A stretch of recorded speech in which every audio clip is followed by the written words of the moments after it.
This is the Angels POSTCAST, your instant game reaction for the Los Angeles Angels. Part of the Locked On Podcast Network. Your team every day.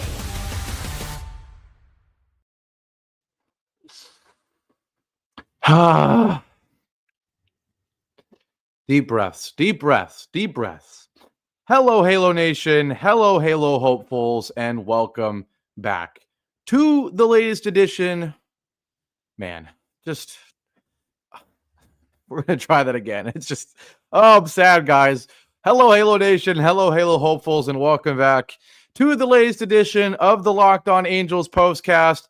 Coming at you live, as always, after every single Angels game. Right here live on the Locked On Angels YouTube channel and after the fact, both on the channel and wherever the heck you get the Locked On Angels audio podcast feed. If you don't know who I am, what's going on, everybody? My name is Gavin Carlson, former credentialed journalist in the LA area. Spent 4 years covering UCLA sports with the Daily Bruin, writing articles, conducting interviews, talking to coaches, players, all that in between.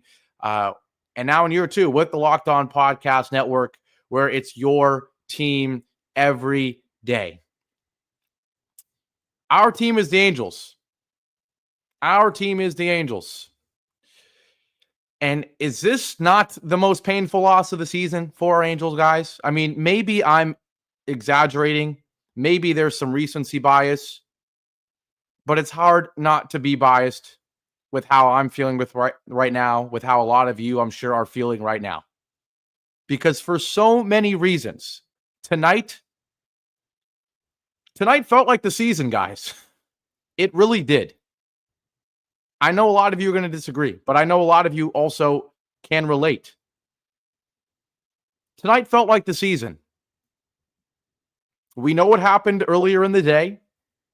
The Angels, the 53 and 55 coming into the ball game Angels are one of the teams that makes, I don't know if we're calling it two trades or if they're calling it one trade, but still. The 53 and 55 coming into the game Angels acquired two players today. And I get it. We didn't give up a lot. We're going to get into the trade plenty, right? We don't need to break down the trade if it means we're buying, if we can still be selling. We don't need to break down if the trade was good value, bad value. We'll talk about that later. We'll talk about that live. John and I will tomorrow during the live stream. But in terms of the vibe of the team and what the game meant tonight, in the simplest way, you went and acquired two guys today. You're playing a division foe. And the energy at the Big A tonight was unbelievable. I mean, how spectacular were the Angels in the outfield, in right field? Spectacular. The energy in that place with a sweep on the line against the darn Texas Rangers.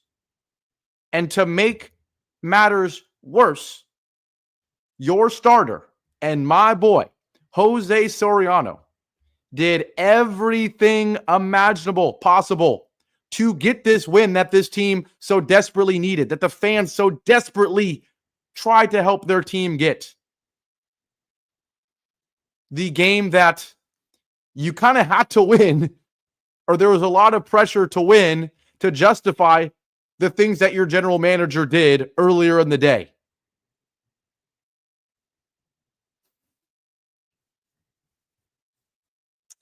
Oh, that's why I think this is the most painful loss of the year.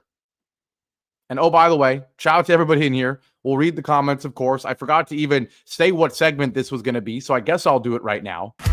This is what you'll be talking about. In case you couldn't tell, what I'm going to be talking about is why this game is such a painful loss. Such a painful loss. And please, if you disagree, I want to hear it. I want to hear if you agree, if you disagree. There's arguably no greater time of the year in terms of having respectful but captivating debates surrounding this team, the direction of this team, than the day before the trade deadline. when your team goes and makes 2 buying moves. And once again, you can disagree about whether the trade signals that we are buyers. You could disagree about the value of the trade and all of that. But I think we could all agree that you're playing the Texas Rangers, so you already want to win the ball game badly. You make a move earlier in the season that certainly doesn't signal you're selling, and your crowd, your fan base did what it did tonight. Yes, David, you're so right. The roll call, some people will say, hey, that's the Yankees thing. Hey, I went to UCLA. UCLA, we're known for doing the roll call at Pauley Pavilion before every basketball game. Been doing it since the Wooden era, right? The Yankees didn't invent it. I don't think UCLA invented it. It's a thing that happens in sports. And so I loved the roll call. I totally agree, David. The Angels in the outfield energy was amazing. As meaningless as that Sean Newell home run ended up being, seeing a home run hit to that crowd, to the Angels in the outfield and right field was fantastic. But again, all of that, all of the positives I just mentioned, make this loss even more painful. Right? It's just, I'm trying to put into words. Obviously, it's my freaking job to do so. But pain. If there's one, it's just pain. Pain. And there's going to be people that are going to use this game and how we lost this game as justification for the moves we made. And I don't know. We'll talk about that debate at the end of the show too. Yes, Jordan, you're absolutely right. Against Nathan Eovaldi, it's hard to win games against them. Oh, by the way, we won a series against the very above average Texas Rangers. So you're so right. Series win is a benefit against the Rangers. Absolutely. It's hard to expect a great game against Nathan Eovaldi. Absolutely, Jordan. But the moral of the story is we came into this series, we came into this homestand needing unreasonable results, right? Even Trent Rush on the post-game show on the radio, I was listening to a couple of minutes of it as I'm setting up. You know his job. You know his role. He's got to be positive. And I know there's a lot of people that criticize him or Roger Laws for, being state-run media propaganda for the team. But come on, you got to be a little reasonable. They do work for the team. And they're going to be honest, but a nice cushioned, polished honest. Even he just now said, guys, you have to win at least 5 of these 7 games against the Mariners and the Rangers to justify making a run for it. At least 5. And now, of course, is it unreasonable to say an Angels team that's been under 500 all season is going to at least go 5-2 against the Mariners and Rangers? Is that unreasonable? Yes, of course. Would you ever use FanDuel, our sponsor, to bet on that? Heck no. That is unreasonable. But we came into the 7-game homestand needing unreasonable results. We needed them. And so, Jordan, you are absolutely right. In the grand scheme of things, you look at this series against the Rangers and you say, you had a sweep opportunity against the Rangers. Jack Kohanowitz outpitched Jacob deGrom in this series, or in a game in this series. Eovaldi's been one of the best starters in baseball, and our number 2, Jose Soriano, went pitch for pitch with him tonight. So you're right. There's plenty of reasons to say, hey, this is a great series for the Angels. This is a great series. You win 2 or 3 against the Rangers. Seth, you're totally right. We're winning more games than last year, right? But unfortunately, we came into the series needing better than above average. We needed something spectacular. And when you do what you did this morning or this midday, when you go acquire 2 guys, it added so much pressure to win this game. The energy in the stadium added pressure to win this game, and you couldn't get it done. Now, in case you missed what happened in this game, let's quickly get to the turning point before we take our break. Time to reveal where the game was won or lost. It's the turning point. Of course, it's a bullpen collapse. Of course. Jose Soriano, in case you missed it one more time, he was fantastic tonight. 7 innings, just 5 hits, 2 walks for him is quite good. 1 earned run, another run that was unearned, by the way. 7 strikeouts. I thought he was very efficient to go through 7 innings in under 100 pitches against a good Rangers lineup. Did not get help from his team in terms of no run support and a costly error from Joe Adell. And yet, he was phenomenal. And yet, none of it mattered because in the top of the 8th inning, the bullpen, the blowpen, with assistance from some poor fielding, it collapsed again. In case you missed it, Detmers comes in to replace Soriano. Immediately gets 2 outs. It's another 2-out rally, killing the Angels. You get Smith to ground out. You strike out Corey Seager. We look set. We look set for a game where the Angels are still losing, but 2-1 going into the bottom of the 8th with the energy in that darn stadium, with Eovaldi no longer in the picture. You're thinking there's a decent shot that the Angels can get 1 in the next 2 innings. We've done it all year. We've done it all year. But then things collapse. A 2-out single from Semien. Then he steals second.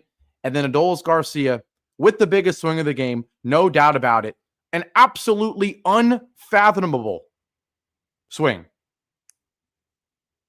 And Skyler, is that true? Suarez to Seattle, is that true? Or, Eugenio, sorry. I thought you were talking about Robert Suarez going as well. But yes, Suarez did get traded to the Mariners. We'll talk about that later, too. But back to this pitch from Detmers. A 1-1 curveball, well below the zone. And not only did Garcia go down and get it, he went down and got all of it. 105.2 exit velo. It only goes 375 feet, but boy, oh boy, did he hit that ball hard. 2-run shot, his 15th of the year, on a nasty pitch, well below the zone. But just like that, it's 4-1 Rangers. And then this was arguably the most painful thing here is after that, you got to give Detmers his credit, right? He responds with the strikeout, an 0-2 slider in the dirt. But O'Hoppe's unable to block it, and strike 3 ends up being a base runner in Wyatt Langford. Bachman comes in, and Higashioka, who I'm sorry, I struggle to say this guy's name, right? Higashioka comes in, gets a base hit, first and second now, and then another base hit from Evan Carter. Langford scores. It's 5-1. Another base hit from Josh Young, deflected by Yohan Moncada, bases juiced, and then you walk in Jonah Heim. Sam Bachman does to make it 6-1. Bachman was atrocious. He was atrocious, unfortunately. And so after the break, we'll talk about how maybe fitting, how ironic it is that the bullpen cost us this game, given the moves that were just made, and why that's going to give some people the ability to justify what happened today and maybe use some hopium and say that, hey, our one weakness is the bullpen and we went and just fixed it. But no. Don't fall for that trap. We'll talk about that after our break here on a so frustrated and painful edition of the Locked On Angels postcast. I'll be right back after this break. Now, on this Wednesday night, this sad Wednesday night, at least I can cheer up because today's show is brought to you by Gametime. And you guys know how much I love Gametime, right? You know how much I do. Have you ever at any point decided, you know what? Last minute, I want to go to a game. I know I angered some people when very recently on that Friday, I said, you know what? I'm suddenly going to the game. I didn't give you guys a big enough heads up. But in all honesty, it was my friend, Davin. You guys kind of met him on the stream if you were there. He said, Gavin, let's go to the game. Very last minute. And so guess what? Gametime makes it easy to buy and sell tickets last minute because prices on the app actually go down the closer you get to first pitch. That's right. There's last minute deals, all in pricing and the lowest price guarantee. It takes the stress out of buying MLB tickets, the official ticketing partner of Locked On MLB, which means you can take the guesswork out of buying tickets and get this great promotion. Use code Locked On MLB for $20 off your first purchase. Terms apply. Again, create an account and redeem code LOCKEDON MLB for $20 off. Download Gametime today. last minute tickets, lowest price, guaranteed. And today's show is also brought to you by 5 Hour Energy. I don't know about you guys. But I'm a caffeine fiend, right? I need caffeine to get me through my days, always. I think I sleep enough, right? And then you wake up in the morning and you're exhausted. But the good news is there's things like 5 Hour Energy, guys.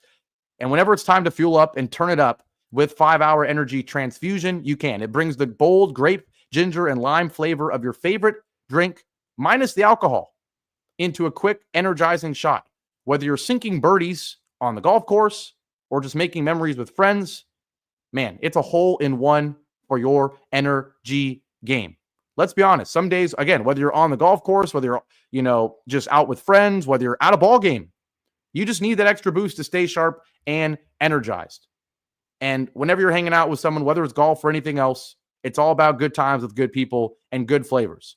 The grape ginger lime flavor gives you the best parts of your clubhouse go-to without chasing the bev cart. So if you go to 5hourenergy.com today, that is the number 5hourenergy.com, you can use the promo code. Here's an interesting one, Locked On Golf, to receive 20% off your order. This offer is only valid until September 30th on one order and cannot be used with other promotions. The code is not good on subscription orders. But whether you're meeting up with friends or trying to turn 18 holes into 36, get the energizing boost you need to power through. Order transfusion flavored 5 Hour Energy shots today.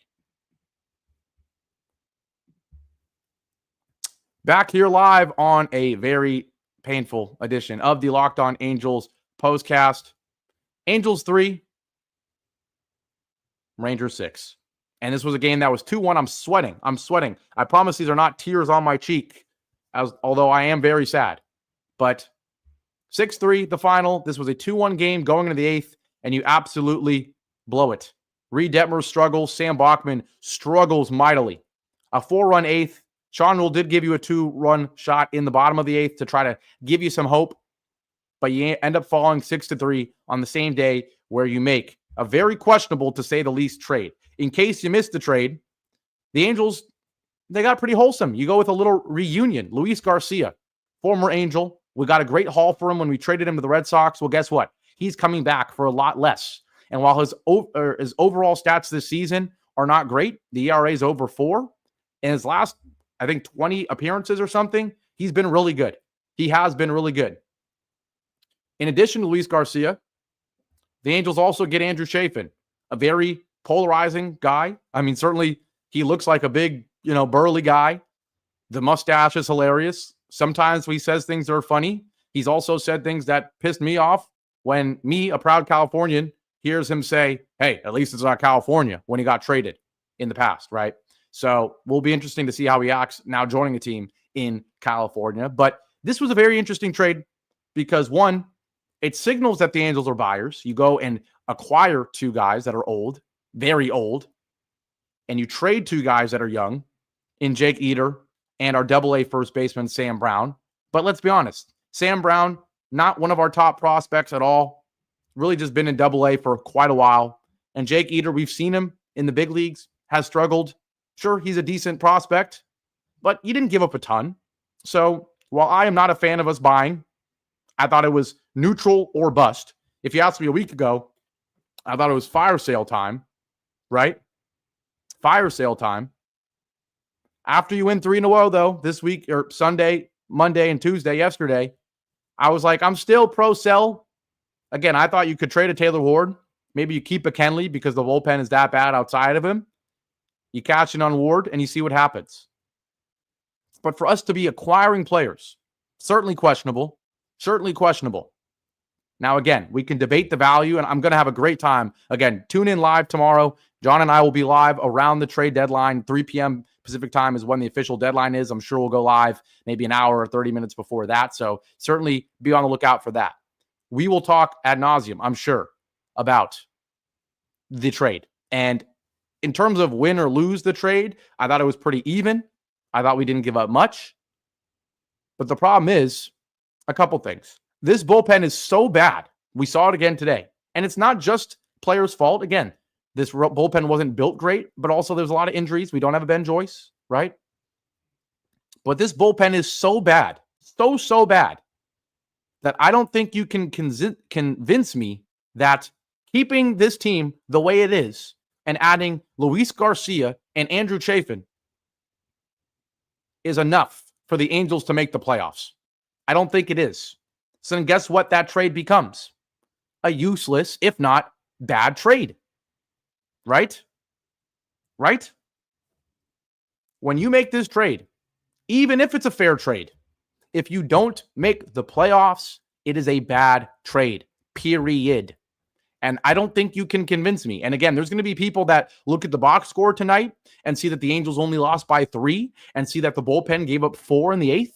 And they're going to say things like, hey, if you replace Detmers and Bachman with Chafin and Garcia, the Angels win this game. And hey, look, we're going to make the playoffs.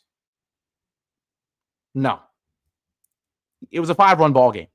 The offense showed that against quality pitching, it's not good, right? If you don't hit home runs outside of yesterday where you got a bunch of gifts, you're not going to score runs. So, to the people who say, hey, this game is evidence, the reason we lost this game is because of the bullpen. Yes, that's mainly true. I mean, the offense was not good tonight. The reason we lost this game was mainly the bullpen. Yes. And we just got bullpen reinforcement. So now we're all good to go, right? No. Do not fall for that trick. And so, what is the way that this trade becomes okay? Two ways. One is that you make the playoffs, which I don't think is going to happen. Already didn't think it was going to happen. I think we have less than a 5% chance. And that was before the Mariners go and get Suarez. Before the Astros acquire Urias and are talking about getting Correa. Right? I mean, guys, the Red Sox, and if we're talking wild card race, the Red Sox go get Steven Matz. Teams are making moves. So Chafin and Garcia is not a good enough move to convince anyone you're making the playoffs. You arguably have less of a chance of making the playoffs after today than you did coming into the day because your acquisitions were still less than the acquisitions of the teams that you need to pass up. So the only 2 ways you can justify this deadline or that move ahead of this deadline is 2 ways. One, you make the playoffs, which isn't happening. It's not happening. I'm sorry. Teams that we need to do better than got better today, more than we did. So what's the only other way that this deadline can be a success? If you still sell. And so, Al, Q19, you're exactly right. It's not too late to sell. It is not. And so I'll be honest. If the Angels make a very bold statement, which is you go get 238, and I don't know how old Chafin is, 2 old relievers, but then still Stella Taylor Ward. Hey, I as much as I wouldn't have done the acquisitions of the bullpen guys, what have I been saying all along? I see a scenario where this team is competitive without Taylor Ward. And so if their argument is, hey, we believe that losing Taylor Ward and adding these bullpen arms keeps us around the same, and we're certainly hopefully going to get more prospects for Taylor Ward that we lost in this deal for these relievers, hey, I guess I can't be too mad at that. I still disagree with it, but I can't absolutely want to burn everything. But if we don't do anything tomorrow, or God forbid, we go make another buy, I will lose it. I will lose it live on the stream tomorrow. So, yeah, again, not to keep plugging it, but really hope you can join us tomorrow. John and I will be live during the deadline talking about the moves that might be made, already have been made, could be made. So make sure you join that. Shout out to everybody in here. Appreciate all the comments and all that as always, except for one I see here. But shout out to everybody else. Appreciate you guys so much. Have a great rest of your night. Keep your heads up. This is a frustrating loss, but again, the energy in the ballpark tonight was awesome. It really hurts that we lost this game, given all the pressure there was to win this game, given everything that the team did this day with the trades. But shout out to everybody that was there tonight. It was amazing to watch, even from the TV, right? Even watching on TV, just seeing the energy, it was amazing. And hopefully we can keep having that energy after this deadline. Hopefully we can somehow shock the world and still be a competitive team. But let's be honest, today certainly hurts. It certainly hurts. But with all that being said, appreciate you guys so much. Leave a like as always, comment, all that good stuff. I'll see you guys hopefully tomorrow during the live stream, tomorrow with John. And as always, have a great rest of your day and go Angels. I'll see you tomorrow. All right. Keep your heads up. We'll be all right. Going.